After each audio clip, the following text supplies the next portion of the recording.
नानी अम्मा कहती है चांद में परियां रहती है, चांद में परियां रहती है। रात को पर फैलाती है और उतर कर आती है। सब बच्चों को सुलाती है और फिर ख्वाब दिखाती है, और फिर ख्वाब दिखाती है। नानी अम्मा कहती है चांद में परियां रहती है, चांद में परियां रहती है।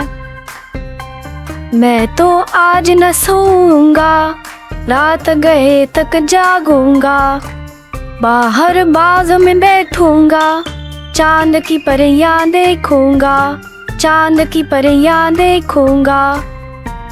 नानी अम्मा कहती है चांद में परियां रहती है। नानी अम्मा कहती है चांद में परियां रहती है, चांद में परियां रहती है।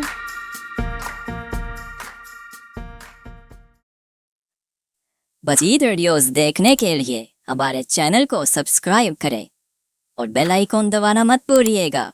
शुक्रिया।